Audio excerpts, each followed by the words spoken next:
매서운 바람이 서울의 빌딩 숲을 휘몰아쳤다. 늦은 겨울밤 눈발이 굵어지며 세상은 온통 하얗게 변하고 있었다. 한지우는 낡은 코트깃을 바싹 여미며 추위를 견뎠다. 그녀의 손에는 낯선 남자가 건네준 봉투가 단단히 쥐어 있었다. 강 회장님의 생신 파티. 당신의 미래가 바뀔 겁니다. 그 말이 그녀를 여기까지 이끌었다. 고향에서 작은 식당을 운영하던 부모님의 빚을 갚기 위해 지우는 지푸라기라도 잡는 심정으로 서울로 올라왔다.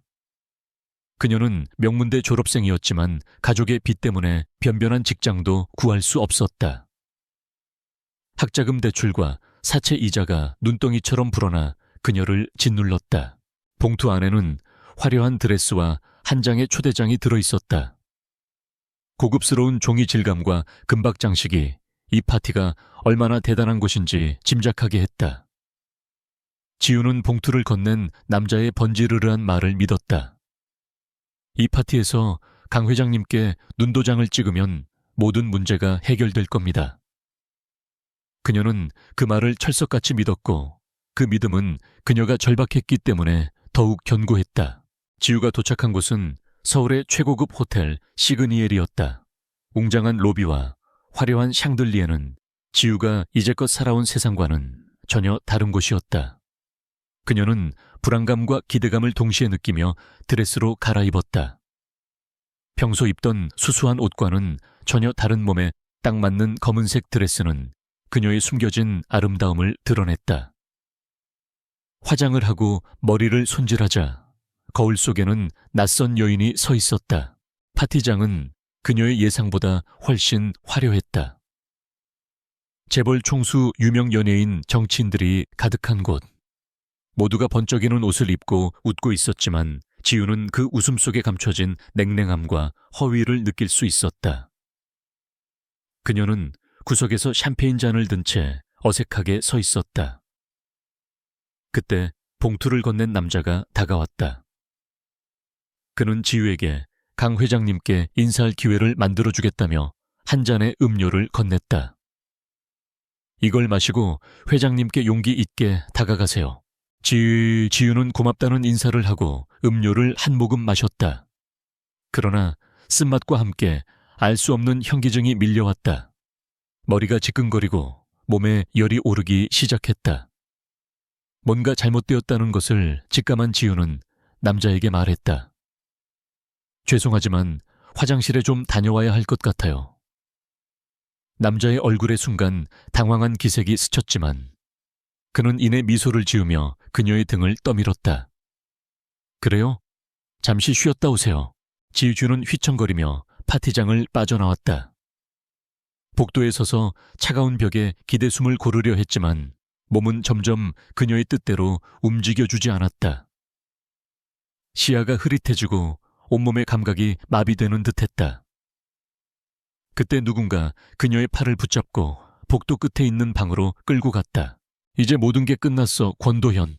차가운 목소리가 그녀의 귓가에 들려왔다. 지우는 눈을 들어 남자를 보려 했지만 초점 없는 시선은 흐릿한 형체만을 좇을 뿐이었다. 그녀는 알 수 없는 힘에 이끌려 침대에 던져졌다. 그리고 문이 닫혔다. 한편 권도현은 지오그룹의 차기 CEO로 냉철하고 빈틈없는 완벽주의자였다. 그는 20대 초반에 회사의 핵심 부서를 맡아 혁신적인 성과를 내며 모두의 기대를 한 몸에 받고 있었다. 하지만 그에게도 약점은 있었다. 바로 이복형인 권민준. 민준은 아버지의 재산을 노리고 호시탐탐 도현의 자리를 노리고 있었다. 이날 밤 도현은 아버지의 생신 파티에 참석했다가 잠시 서재로 들어왔다. 그는 중요한 사업 서류를 검토하며 밤늦게까지 일하는 습관이 있었다. 그때 그의 비서가 다급하게 전화를 걸어왔다. 사장님, 큰일 났습니다.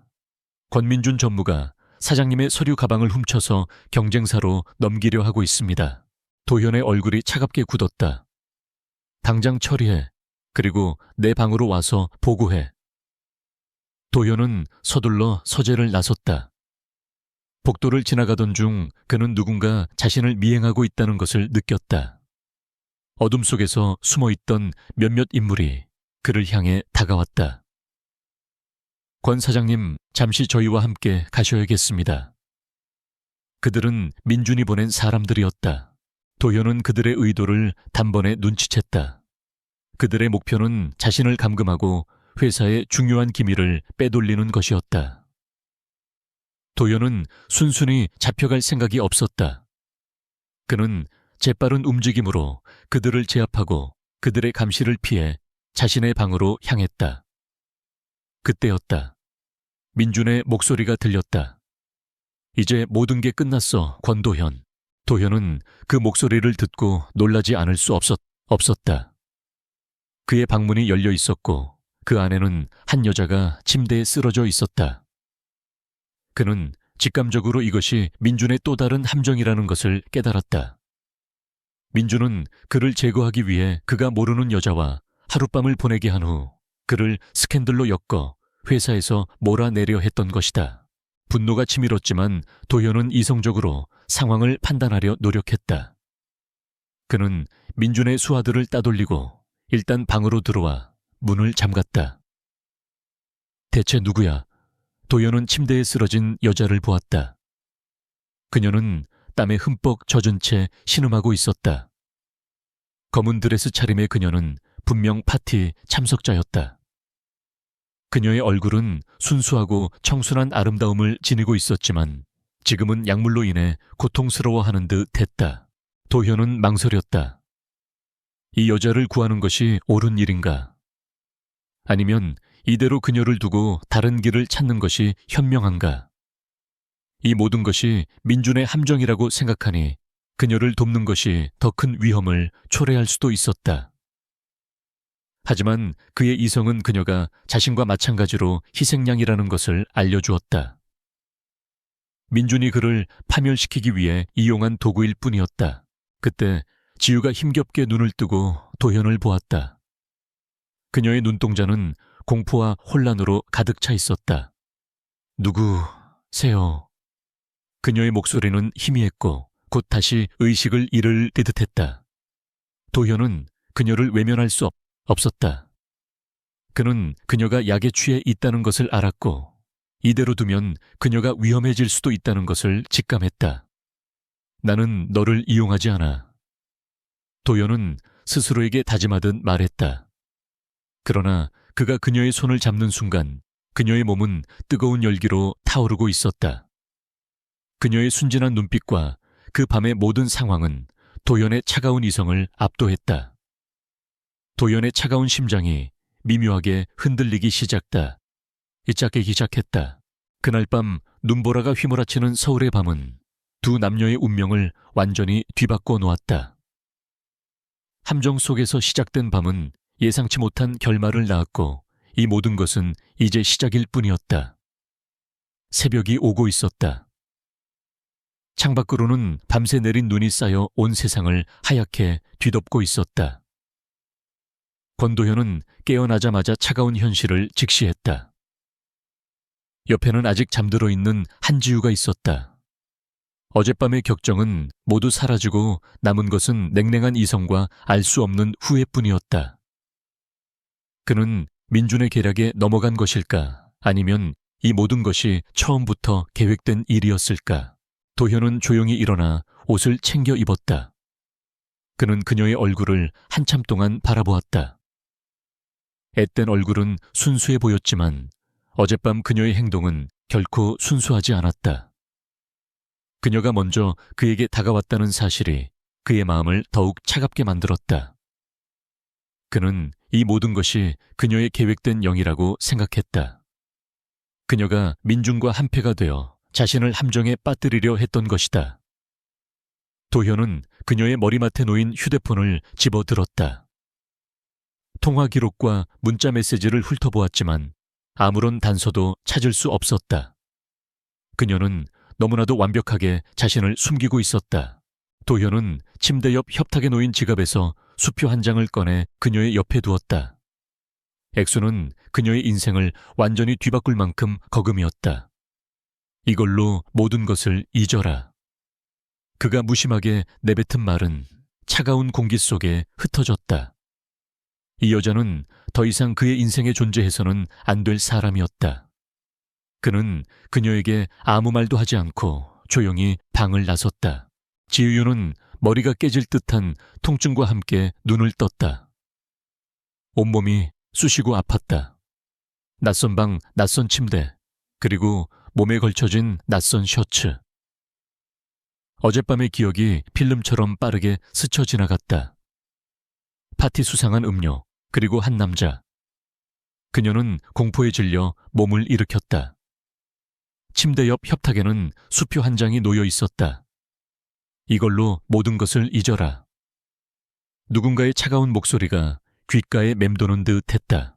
지휘주는 수표를 집어들었다. 어마어마한 금액이 찍힌 수표였다. 그녀는 돈이 필요했지만 이 돈을 받을 수는 없었다. 이것은 그녀의 존엄성을 짓밟는 모욕이었다. 그녀는 수표를 구겨서 바닥에 던져버렸다. 그리고 서둘러 옷을 챙겨 입고 방을 뛰쳐나왔다. 호텔 로비는 그녀가 어젯밤 본 화려함과는 달리 차가운 현실의 공간이었다. 사람들의 시선이 그녀에게 꽂히는 듯했다. 그녀는 고개를 숙인 채 서둘러 호텔을 빠져나왔다. 서울의 거리에는 밤새 내린 눈이 하얗게 쌓여 있었다. 그녀의 마음처럼 차갑고 텅 빈 세상이었다. 그녀는 하염없이 걷고 또 걸었다. 눈물을 흘릴 기력조차 없었다. 그저 이 모든 것이 악몽이기를 바랄 뿐이었다. 그녀는 버스 정류장 벤치에 앉아 한참을 멍하니 있었다. 그때 그녀의 머릿속에 고향에 계신 부모님의 얼굴이 떠올랐다. 그녀는 이제 더 이상 서울에 머물러 있을 이유가 없었다. 그녀는 망설임 없이 고향으로 향하는 버스에 올랐다. 지우주는 고향으로 돌아와 다시 평범한 일상으로 돌아가려 노력했다. 하지만 그녀의 마음속에는 어젯밤의 악몽이 계속해서 그녀를 괴롭혔다. 그녀는 아무에게도 그날 밤의 일을 말할 수 없었다. 죄책감과 수치심이 그녀를 짓눌렀다. 며칠이 지나도 그녀의 몸은 회복되지 않았다. 식욕도 없고 계속해서 어지러움과 구토 증상을 느꼈다. 지우는 혹시나 하는 마음에 병원을 찾았다. 그리고 의사의 입에서 나온 말은 그녀의 세상을 완전히 무너뜨렸다. 임신입니다. 그것도 새쌍둥이입니다. 지우는 충격에 말을 잇지 못했다. 그녀는 그날 밤의 기억을 애써 지우려 했지만 그녀의 몸은 그날 밤의 흔적을 너무나도 생생하게 간직하고 있었다. 그녀는 절망에 빠졌지만 곧 정신을 차렸다. 그녀는 새 아이를 지우기로 결심했다. 하지만 병원 침대에 누워 초음파 사진을 보는 순간 그녀의 마음은 흔들리기 시작했다. 작고 귀여운 새 생명이 그녀의 뱃속에서 자라고 있었다. 그녀는 차마 그들을 지울 수 없었다. 이 아이들은 그녀에게 찾아온 기적이었다. 고통 속에서 피어난 희망이었다. 그녀는 홀로 새 아이를 키우기로 결심했다. 그리고 그 아이들의 아빠에게는 절대로 이 사실을 알리지 않기로 다짐했다. 한편 권도현은 호텔을 나선 후 곧바로 비서에게 지시를 내렸다. 어젯밤 그 여자에 대해 전부 조사해. 그녀의 신상 가족관계, 재정상태 모든 것을. 그는 그녀가 민준의 계략에 연루되었을 것이라고 확신했지만 왠지 모르게 마음 한구석이 불편했다. 그녀의 순진해 보이던 얼굴과 약에 취해 고통스러워하던 모습이 잊히지 않았다. 비서가 건네준 조사 보고서는 도현의 예상을 완전히 뒤엎었다. 한지우. 명문대 출신이지만 부모님의 빚 때문에 학자금 대출과 사채 이자에 시달리고 있었다. 그녀는 학창시절 내내 우수한 성적을 유지했고 특별한 스캔들이나 의심스러운 행적은 없었다. 그녀에게는 민준과 같은 재벌 2세와 연관될 만한 어떤 배경도 없었다. 도연은 보고서를 읽을수록 혼란스러워졌다. 그녀는 순전히 그날 밤 파티에 참석했다가 민준의 함정에 걸려든 순수한 희생양이었던 것이다. 도현은 그제야 그녀가 왜 수표를 받지 않고 떠났는지 이해할 수 있었다. 그녀는 돈이 아닌 자신의 존엄성을 지키려 했던 것이다. 그는 자신의 오만함과 냉정함에 대해 깊은 후회를 느꼈다. 그는 당장 그녀를 찾아 나섰다. 그녀가 어디로 갔는지 찾아 그녀의 행방을 추적해. 하지만 그녀는 이미 서울을 떠난 후였다. 지우는 자신의 모든 흔적을 지우고 마치 세상에서 사라진 것처럼 철저하게 숨어버렸다. 도현은 그녀를 찾기 위해 모든 인력을 동원했지만 그녀의 흔적은 그 어디에서도 찾을 수 없었다. 시간이 흘렀다. 도현은 민준의 계략을 완벽하게 파헤치고 회사를 위기에서 구해냈다. 그는 회사의 차기 CEO 자리에 올랐고 더욱 냉철하고 빈틈없는 경영자로 거듭났다. 하지만 그의 마음 한구석에는 늘 지우에 대한 죄책감과 미안함이 자리 잡고 있었다. 그는 밤마다 그녀의 얼굴을 떠올리며 후회했다. 그때 내가 조금만 더 신중했다면. 그렇게 6년의 세월이 흘렀다. 도현은 여전히 지우를 찾고 있었다. 그녀는 그의 마음속 깊은 곳에 자리 잡은 잊을 수 없는 상처이자 동시에 희망이었다. 그는 언젠가 그녀를 다시 만나게 될 것이라고 믿었다. 그리고 그날 그는 모든 것을 바로잡고 그녀에게 진심으로 용서를 구할 것이라고 다짐했다.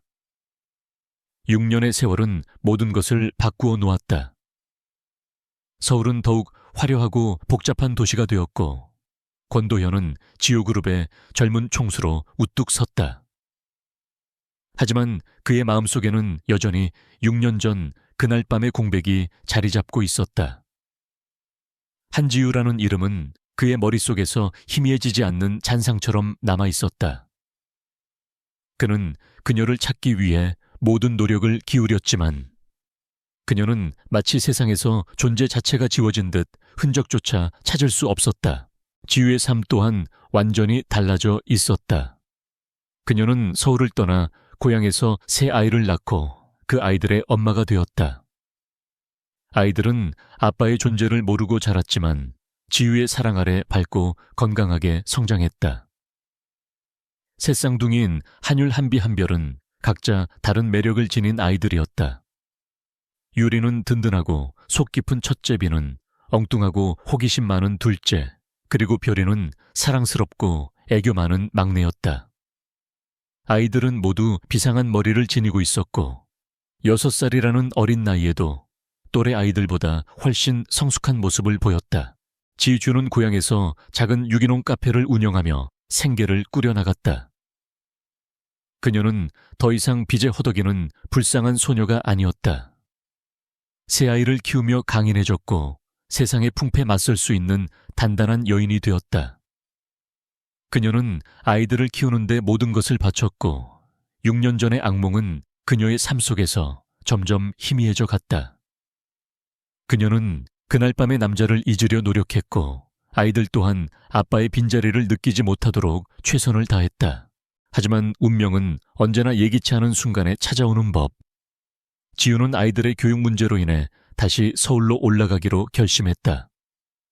고향의 작은 시골 학교는 아이들의 뛰어난 재능을 감당하기에 역부족이었다. 특히 유리는 6살이라는 어린 나이에 벌써 코딩과 프로그래밍에 천재적인 재능을 보이고 있었다. 지우는 아이들의 미래를 위해 모든 것을 걸고 서울로 향했다. 서울에 정착한 지우는 작은 아파트에서 새 아이와 함께 새로운 삶을 시작했다. 그녀는 서울에서 다시 유기농 카페를 열었고 아이들은 새로운 유치원에 다니게 되었다.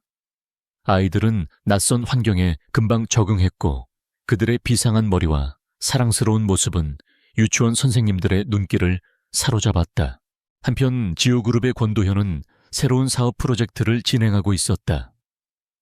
그의 라이벌인 신성그룹은 지오그룹을 위협할 만한 새로운 기술을 개발했다는 소문이 돌았다. 도현은 신성그룹의 기술을 분석하고 대항할 수 있는 전략을 찾기 위해 고심했다. 그때 그의 비서가 한 가지 보고를 해왔다. 사장님, 최근 신성그룹에서 개발한 인공지능 프로그램의 코드에 이상한 점이 발견되었습니다. 누군가 의도적으로 취약점을 심어놓은 것 같습니다. 도현은 그 보고를 듣고 흥미를 느꼈다. 누가 감히 신성그룹의 코드를 건드릴 수 있었을까? 그는 비서에게 그 코드를 분석할 수 있는 최고의 전문가를 찾아보라고 지시했다. 그리고 며칠 후 비서는 뜻밖의 결과를 들고 왔다. 사장님, 이 코드를 분석할 수 있는 사람은 저희 회사 내부에는 없습니다. 하지만 외부에서 한 명을 찾았습니다. 놀랍게도 6살짜리 아이입니다. 한율이라는 아이인데 이 아이의 코딩 실력은 정말 천재적입니다. 도현은 믿을 수 없다는 표정을 지었다. 6살짜리 아이가 신성그룹의 코드를 분석할 수 있다니. 그는 직접 그 아이를 만나보기로 결심했다. 비서는 한율이가 다니는 유치원 정보를 알아냈고 도현은 유치원을 방문했다. 도현이 유치원에 도착했을 때 아이들은 운동장에서 뛰어놀고 있었다. 그는 한율을 찾기 위해 아이들 사이를 걸었다. 그때 멀리서 한 여자의 뒷모습이 눈에 들어왔다.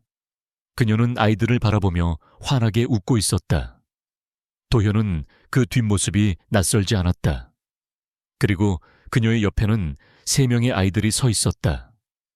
한 명은 그녀의 손을 잡고 있었고 다른 2명은 그녀의 치마폭에 매달려 있었다. 3 아이는 모두 도현의 어릴 적 모습과 닮아 있었다. 도현의 심장이 미친 듯이 뛰기 시작했다. 그는 그녀에게 다가가 그녀의 어깨를 잡았다. 한지우 씨, 지우는 깜짝 놀라 뒤를 돌아보았다. 그녀의 얼굴은 6년 전보다 더욱 아름다웠지만 눈빛은 더욱 깊고 단단해져 있었다. 그리고 그녀의 눈동자에는 6년 전 그날 밤의 공포가 다시 떠오르는 듯했다. 도현은 지우를 보자마자 모든 것을 직감했다. 3 아이는 그의 아이들이었다.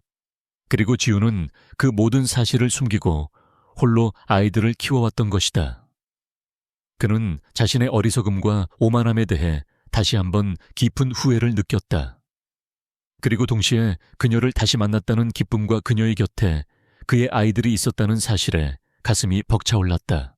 하지만 지우는 도현을 보자마자 경계하는 눈빛을 보냈다. 여기서 무슨 일로 오셨죠? 그녀의 목소리는 차가웠다. 도현은 그녀의 차가운 반응에 당황했지만 그는 그녀에게 모든 것을 설명해야만 했다.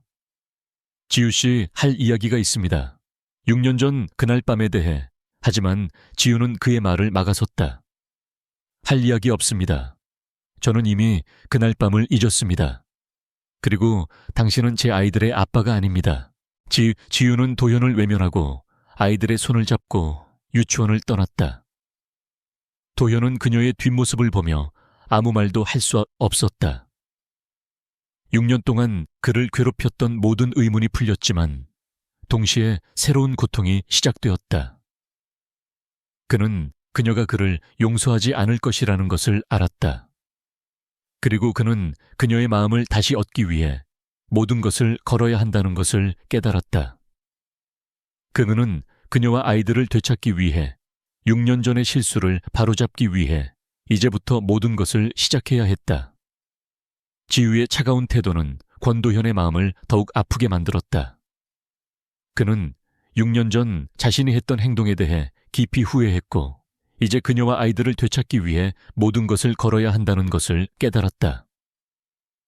그는 지우의 뒤를 쫓아 그녀가 운영하는 카페를 찾아갔다. 솔비키라는 작은 카페였다. 그녀의 손길이 닿은 아기자기한 인테리어와 유기농 빵 냄새가 마음을 편안하게 했다. 도현은 며칠 동안 매일같이 카페를 찾아갔다. 그는 그녀와 대화를 시도했지만 지우는 언제나 냉담하게 그를 대했다. 무슨 일로 또 오셨죠? 손님, 아니면 더 이상 오지 말아주세요. 그녀의 말 한마디 한마디는 비수처럼 그의 심장을 찔렀다. 하지만 도현은 포기하지 않았다. 그는 그녀가 혼자서 3 아이를 키우며 얼마나 많은 고생을 했을지 생각하며 그녀의 차가운 태도를 이해하려 노력했다. 어느 날 도연은 지우에게 정식으로 제안했다. 지우 씨 아이들을 위해 나와 결혼해 주십시오. 지우는 그의 말에 어이가 없다는 듯 웃었다. 결혼이요, 당신은 6년 전 나를 수표 한 장으로 버린 사람이에요. 이제 와서 아이들 때문에 결혼이라니 말이 된다고 생각하세요. 그녀의 눈에는 분노와 함께 깊은 슬픔이 서려 있었다. 도현은 지우의 마음을 돌리기 위해 6년 전 그날 밤의 진실을 털어놓았다. 그날 밤 나는 당신이 이복형인 권민준의 계략에 연루된 줄 알았습니다. 그가 나를 함정에 빠뜨리기 위해 당신을 이용한 것입니다. 나는 당신이 나의 오해로 인해 상처받았다는 것을 뒤늦게 알게 되었습니다. 당신은 수표를 받지 않고 떠났고 나는 당신을 찾기 위해 모든 노력을 다했습니다. 하지만 당신은 이미 사라진 뒤였습니다. 지우 씨, 나는 당신에게 진심으로 사과하고 싶습니다. 도현의 진심 어린 고백에 지우는 흔들렸다. 하지만 6년 동안 쌓아온 상처와 배신감은 쉽게 지워지지 않았다. 당신이 무슨 말을 하든 이미 늦었어요. 나는 아이들을 혼자 힘으로 키웠고 이제 와서 당신의 도움 따위는 필요 없습니다. 지우는 단호하게 그의 제안을 거절했다. 도현은 지우의 거절에도 불구하고 그녀와 아이들 곁에 머물며 그들을 지켜주기로 결심했다. 그는 지우그룹의 총수로서의 권력을 이용해 지우의 카페가 재개발 지역에 포함되지 않도록 막았고 아이들이 다니는 유치원에 기부를 하는 등 그녀와 아이들의 주변을 맴돌며 그들을 돕기 시작했다. 이 모든 상황을 지켜보던 권민주는 불안감에 휩싸였다. 그는 6년 전의 사건이 다시 수면 위로 떠오르는 것을 막기 위해 도현과 지우를 방해하기 시작했다. 그는 도현의 사업을 방해하고 지우의 카페에 불미스러운 소문을 퍼뜨리는 등 교묘한 방법으로 그들을 위협했다. 하지만 민준의 음모는 도현과 지우를 더욱 가깝게 만들었다. 민준이 퍼뜨린 소문 때문에 지우의 카페 손님이 줄어들자 도현은 지우그룹 직원들에게 카페를 이용하도록 지시했다. 또한 민준이 도현의 사업을 방해하자 지우는 아이들의 천재적인 코딩 실력을 이용해 도현의 사업을 돕기 시작했다. 그녀는 신성그룹의 인공지능 프로그램에 숨겨진 취약점을 찾아내 도현에게 알려주었고 도현은 그 정보를 이용해 민준의 음모를 역이용했다. 지우와 도현은 서로를 돕고 의지하며 6년 동안의 오해와 상처를 조금씩 치유해 나갔다. 지우는 도현의 진심을 조금씩 받아들이기 시작했고 도현은 그녀와 아이들을 위해 모든 것을 바칠 준비가 되어 있었다. 이제 그들은 민준의 음모를 완전히 파헤치고 모든 것을 바로잡기 위해 한 팀이 되었다. 그들은 6년 전의 악몽을 끝내고 새로운 미래를 함께 만들어가기 위한 첫걸음을 내디뎠다. 권민준이요. 음모는 도현과 지우를 더욱 단단하게 묶어주는 끈이 되었다. 민준은 지우의 카페 주변에 수상한 사람들을 보내고 아이들의 유치원 주변을 맴돌며 그들을 위협했다. 하지만 도현은 지우그룹의 정보망을 총동원하여 민준의 모든 움직임을 주시했다. 그는 지우와 아이들 곁에 경호원들을 배치하고 그들의 안전을 최우선으로 지켰다. 지우는 처음에는 도현의 도움을 거부했지만 아이들이 위험에 처할 수도 있다는 사실에 결국 그의 보호를 받아들였다. 도현은 지우와 함께 민준의 계략을 파헤치기 시작했다. 지우는 6년 전 그날 밤 자신에게 수상한 음료를 건넨 남자의 얼굴을 기억해냈고 그 남자가 민준의 신복이라는 사실을 알아냈다. 도현은 그 남자를 찾아내 추궁했고 결국 모든 진실을 밝혀냈다. 민준은 도현을 함정에 빠뜨리기 위해 지우를 이용했고 그가 도현의 방에 있을 때 짐을 훔쳐 도현을 위기에 빠뜨리려 했던 것이다. 하지만 도현의 비서가 먼저 손을 써서 민준의 계획은 실패로 돌아갔다. 이 사실을 알게 된 지우는 충격과 분노에 휩싸였다. 그녀는 민준이 자신과 도현을 희생양 삼아 이익을 취하려 했다는 사실에 치를 떨었다. 하지만 그녀는 동시에 도현의 진심을 깨닫게 되었다. 그가 왜 그토록 자신을 찾아다녔는지, 왜 그가 그토록 아이들에게 집착했는지. 그녀는 6년 동안 쌓아왔던 원망과 오해가 눈 녹듯 사라지는 것을 느꼈다. 민주는 자신의 음모가 발각될 위기에 처하자 더욱 위험한 행동을 감행했다. 그는 지유를 납치하여 도현을 협박하기로 결심했다. 그는 지유가 아이들을 유치원에서 데리고 나오는 틈을 타 그녀를 납치했고 도현에게 전화를 걸어 협박했다. 권도현, 네가 가지고 있는 모든 증거를 포기해. 그렇지 않으면 네 아들과 딸들을 다시는 보지 못할 거야. 도현은 민준의 전화를 받고 분노에 휩싸였다. 그는 지유그룹의 모든 인력을 동원하여 지유의 행방을 쫓았다. 지유는 민준에게 납치되어 외딴 창고에 갇혔지만 그녀는 절망하지 않았다. 그녀는 6년 동안 키워온 강인한 정신력으로 탈출을 시도했다. 그녀는 창고의 취약점을 찾아내고 민준의 수하들이 잠시 한눈을 파는 틈을 타 창고를 빠져나왔다. 하지만 민준은 그녀를 쫓았고 둘은 도로 위에서 추격전을 벌였다. 그때 도현이 나타났다. 그는 자신의 차로 민준의 차를 막아섰고 민준은 충돌을 피하려다 도로 밖으로 굴러 떨어졌다. 도현은 민준의 차가 폭발할 수도 있다는 것을 직감하고 지유를 향해 달려갔다. 그는 지유를 품에 안고 폭발로부터 그녀를 보호했다. 폭발의 충격으로 인해 도현은 정신을 잃었고 지유는 피투성이가 된 그를 보며 오열했다. 병원에서 정신을 차린 도현은 지유의 얼굴을 보자마자 안심했다. 괜찮아. 그의 첫 마디는 자신의 안위가 아닌 지유의 안전을 묻는 말이었다. 지유는 그의 진심에 눈물을 흘렸다.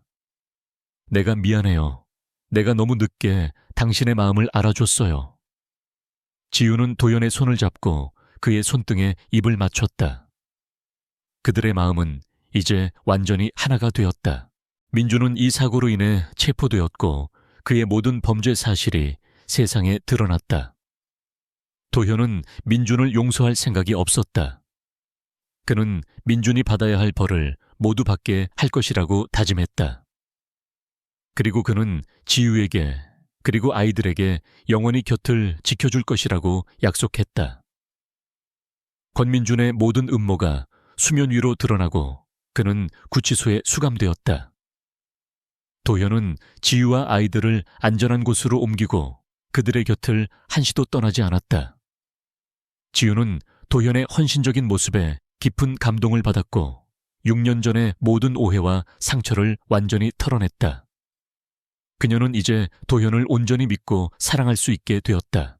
민주는 자신이 체포되자 마지막 발악으로 언론에 도현과 지유의 스캔들을 퍼뜨렸다. 지유그룹 총수 6년 전 하룻밤 스캔들로 얻은 이 돈 새 쌍둥이 숨겨. 이 기사는 순식간에 전국을 강타했고 도현과 지유는 다시 한번 세상의 주목을 받게 되었다. 지유는 아이들이 이 기사로 인해 상처받을까 걱정했다. 하지만 도현은 그녀를 안심시켰다. 걱정하지 마세요. 내가 모두 해결할 것입니다. 도현은 기자회견을 열었다. 그는 카메라 앞에서 당당하게 말했다. 한지우 씨는 6년 전 나의 이복형 권민준의 계략으로 인해 나를 만났습니다. 그녀는 결코 돈을 노린 파렴치한 여성이 아니었습니다. 그녀는 오해와 억울함 속에서 홀로 세 아이를 낳고 꿋꿋하게 키워왔습니다. 그리고 그 아이들은 나의 아이들입니다. 도현은 기자회견에서 민준이 저질렀던 모든 악행을 낱낱이 공개했다. 그는 민준이 지유를 이용해 자신을 함정에 빠뜨리려 했고 그 후에도 끊임없이 그녀와 아이들을 위협했다는 사실을 밝혔다. 그의 진심 어린 고백과 민준의 추악한 진실은 국민들의 공분을 샀다. 사람들은 민준을 비난했고 도현과 지유를 응원하기 시작했다. 기자회견 후 지유는 도현에게 물었다. 왜 그렇게까지 하셨나요? 당신의 이미지에 큰 타격이 있을 수도 있었는데. 도현은 지유의 손을 잡고 그녀의 눈을 똑바로 바라보며 말했다. 나는 더 이상 당신과 아이들을 숨기고 싶지 않습니다. 나는 당신과 아이들을 지키기 위해 모든 것을 걸고 싶습니다. 당신은 나의 가족입니다. 도현의 진심은 지유의 마음을 완전히 사로잡았다. 그녀는 눈물을 흘리며 그의 품에 안겼다. 고마워요. 정말 고마워요. 모든 일이 정리된 후 도현은 민준의 처벌을 위해 변호인단을 꾸리고 민준의 범죄를 증명할 증거를 수집했다. 그리고 그는 민준이 자신의 재산을 탐내고 가족의 화목을 깨뜨리려 했던 증거들을 모두 공개했다. 도현의 냉철한 대응은 민준에게 치명적인 타격을 입혔다. 결국 민준은 횡령, 배임, 청부폭력 등 여러 가지 혐의로 장기 징역형을 선고받았다. 민준의 몰락 후 도현은 지우그룹의 총수로서 더욱 확고한 위치를 다졌다. 그는 지유와 아이들을 그룹의 공식적인 가족으로 인정하고 지유에게 프로포즈를 준비했다 했다. 그는 지유가 운영하는 카페를 통째로 빌려 아이들과 함께 그녀를 위한 서프라이즈 이벤트를 기획했다. 아이들은 엄마 아빠 사랑해요 라는 글씨가 새겨진 케이크를 들고 지유를 맞이했다. 도현은 지유 앞에 무릎을 꿇고 반지를 내밀었다. 지유 씨, 6년 전 나의 오만함과 어리석음 때문에 당신에게 큰 상처를 주었습니다. 하지만 이제 나의 모든 것을 바쳐 당신과 아이들을 행복하게 해주고 싶습니다. 나와 결혼해 주십시오. 지유는 눈물을 흘리며 고개를 끄덕였다. 네, 당신과 아이들과 함께하고 싶어요. 그들의 눈빛에는 서로에 대한 깊은 사랑과 신뢰가 가득했다. 이제 그들은 모든 시련을 이겨내고 진정한 가족이 될 준비가 되었다. 권민준의 몰락과 도현의 진심, 어린 기자회견은 지오그룹을 위기에서 구해냈다. 도현은 지오그룹의 총수로서 확고한 입지를 다졌고 대중들은 그의 용기와 진심에 박수를 보냈다. 지우는 더 이상 세상의 차가운 시선에 두려워하지 않았고 도현의 곁에서 당당하게 그의 반려자가 될 준비를 했다. 도현은 지유와 아이들을 위해 성대한 결혼식을 준비했다. 하지만 지유는 화려한 결혼식 대신 가족과 가까운 지인들만 모인 소박하고 따뜻한 결혼식을 원했다. 도현은 그녀의 뜻을 존중했고 그들의 결혼식은 지유의 작은 카페 솔빅 정원에서 진행되었다. 결혼식 날 지유는 순백의 웨딩드레스를 입고 도현의 손을 잡았다. 6년 전 그들의 만남은 비극이었지만 이제 그들의 결혼식은 희망과 사랑으로 가득 찼다. 도현은 지유를 바라보며 감동에 젖은 눈빛을 보냈고 지유는 행복한 미소로 화답했다. 아이들은 화동이 되어 그들의 결혼 반지를 전달했다. 주례사가 두 사람의 사랑을 축복하고 도현과 지유는 서로에게 결혼 서약을 낭독했다. 지유 씨, 나는 6년 전 당신을 오해하고 버린 어리석은 남자였습니다. 하지만 이제 당신과 아이들을 만나 나의 인생은 완전히 달라졌습니다. 나의 남은 인생은 오직 당신과 아이들을 위해 살겠습니다. 영원히 당신을 사랑하고 존경하며 당신의 곁을 지키겠습니다. 도현의 진심 어린 고백에 지유는 눈물을 흘렸다. 지유 또한 도현에게 진심을 전했다. 도현 씨, 당신과 아이들을 만나기 전 나의 삶은 절망과 고통뿐이었습니다. 하지만 당신과 아이들은 나의 삶에 빛을 가져다 주었습니다. 당신의 사랑과 헌신에 감사드립니다. 나 또한 당신과 아이들을 위해 헌신하며 당신의 가장 든든한 아내가 되겠습니다. 두 사람은 서로에게 반지를 끼워주고 키스를 나누며 부부가 되었다. 하객들은 뜨거운 박수와 환호를 보냈고 아이들은 엄마 아빠를 외치며 그들의 품에 안겼다. 그들의 결혼식은 화려하지는 않았지만 세상에서 가장 따뜻하고 아름다운 결혼식이었다. 결혼 후 도현과 지유는 아이들과 함께 행복한 가정을 꾸렸다. 도현은 지유그룹의 총수로서 바쁜 나날을 보냈지만 언제나 지유와 아이들과 함께하는 시간을 소중히 여겼다. 그는 주말이면 아이들과 함께 놀아주고 지우와 함께 카페에서 일을 도왔다. 지우 또한 도연의 곁에서 든든한 조력자가 되어주었다. 그녀는 뛰어난 지성과 감각으로 도연의 사업에 조언을 해주기도 했다. 새 아이들은 아빠의 사랑을 듬뿍 받으며 무럭무럭 자랐다. 유리는 아빠와 함께 코딩을 하며 지오그룹의 미래를 이끌 인재로 성장했고, 비는 아빠와 함께 새로운 것을 탐험하며 엉뚱한 발명품들을 만들어냈다. 그리고 별이는 아빠의 사랑을 독차지하며 애교 많고 사랑스러운 아이로 자라났다. 도현과 지우는 서로를 존경하고 사랑하며 모든 시련을 이겨낸 진정한 사랑의 결실을 맺었다. 그들의 이야기는 단순한 동화 속 이야기가 아니었다. 오해와 상처, 그리고 시련 속에서도 진정한 사랑을 찾아낸 그들의 이야기는 많은 사람들에게 깊은 감동과 희망을 주었다. 그들은 이제 6년 전의 아픈 기억을 뒤로하고 서로를 믿고 의지하며 새로운 미래를 향해 나아갔다. 그들의 행복은 이제 시작이었다.